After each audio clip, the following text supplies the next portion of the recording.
We think this is a propaganda piece designed to push a particular discredited narrative. Bias, a lack of objectivity, and frankly a continuing colonial mindset is blatantly visible. Do not wish to dignify such efforts.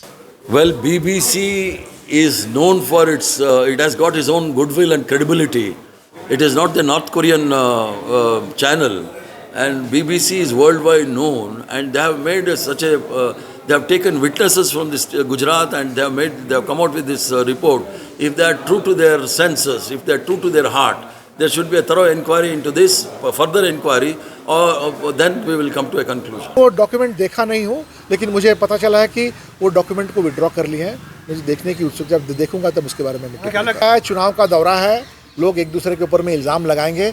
ये दुख की बात यह है कि एक दूसरे के ऊपर में ज़ाती इल्ज़ाम लगा रहे हैं। इनको मुद्दे पर इल्ज़ाम लगाना चाहिए कि आपने ये क्यों नहीं किया, वो क्यों नहीं किया। हिंदुस्तान की वज़ारत ख़ारिजा के तर्जुमान अरिंदम बागची ने वज़ीर आज़म नरेंद्र मोदी पर BBC की एक दस्तावेज़ी फ़िल्म को प्रोपेगेंडा कहकर मुस्तरद कर दिया है, जिसमें 2002 के गुजरात फसादात के दौरान नरेंद्र मोदी बहैसियत वज़ीर आला पर सवालात उठाए गए हैं, जिस फसाद में 2000 से ज़ायद लोग और ज़्यादातर मुसलमान मारे गए थे।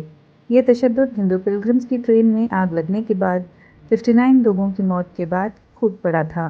BBC डॉक्यूमेंट्री गुजरात फसाद को तशद्दुद की मुनज़्ज़म मुहिम करार देती है, जिसमें एथनिक क्लेंजिंग या मुसलमानों को हिंदू इलाकों से पाक करना है।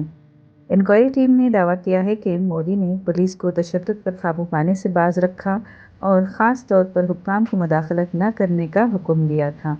हालांकि मोदी ने इल्ज़ामात की तरदीद की और 2012 में हिंदुस्तान की आला अदालत की तरफ से इंक्वायरी के बाद उन्हें बरी कर दिया गया। उनकी इसी बरीयत पर सवाल उठाने वाली एक और दरख्वास्त को गुज़िश्ता साल खारिज कर दिया गया था। हिंदुस्तान में मुसलमानों को बार बार तशद्दुद और लिंचिंग के साथ साथ BJP के हामियों ने मुल्क को एक खुसूसी हिंदू राष्ट्र में तब्दील करने का मुतालबा भी तेज़ कर दिया है, क्योंकि इम्तियाज़ी सलूक में ऐसे क़वानीन शामिल हैं जो हिजाब पर पाबंदी लगाते हैं। शहरियत तरमीमी एक्ट एक और मसला है।